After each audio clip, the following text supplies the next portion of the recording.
Okay, what is up, guys?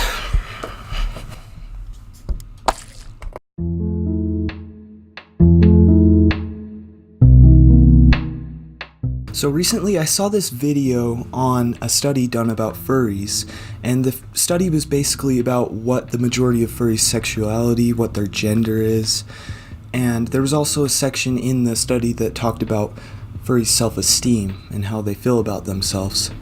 In the fandom, you usually hear about how furries have good self-esteem and how the furry fandom has helped them.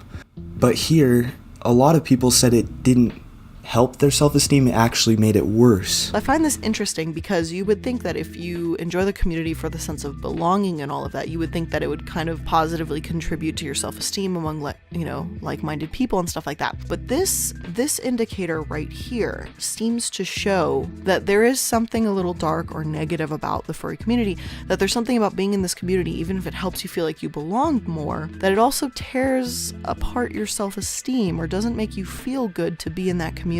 So this made me want to make a video on how the furry fandom affects me negatively and both positively. I've been in the fandom for about 3 years now, and I haven't told anyone that I am a furry because it's something that kind of embarrasses me, and I'd rather have other people not know.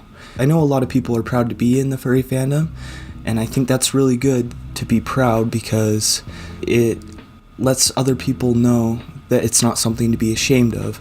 I've been thinking about if it would even be possible to cut out the furry fandom from my life because I don't want it having this big negative impact on my life.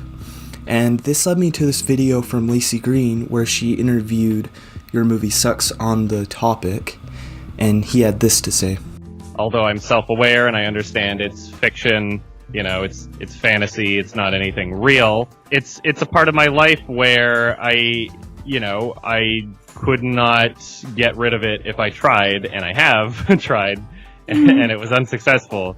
And yeah, there's other furries where it's just like, I'm just a part of a fandom and I can quit at any time sort of thing. But for me, it's like, it's something that I can't get rid of in my life.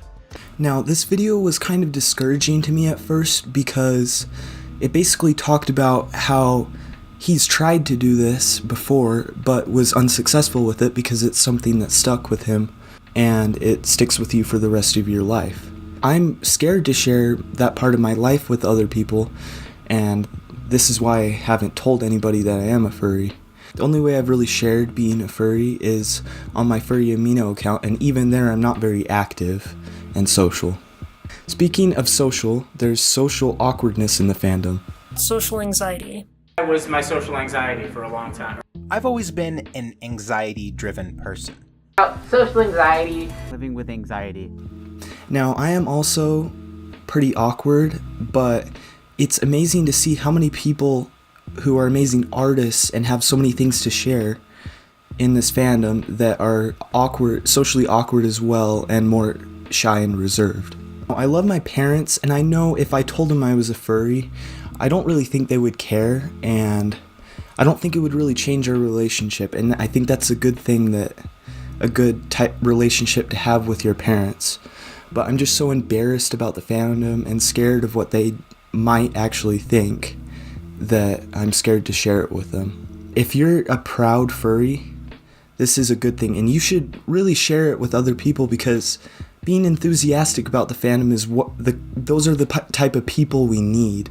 Because people who aren't furries, who are thinking the fandom is a bad thing that nobody should be a part of, sharing the enthusiasm helps them get more excited about it and not thinking it's such an embarrassing, awkward, or scary thing to be a part of. But that's pretty much all I have for this video, so I will see you guys in another video, hopefully.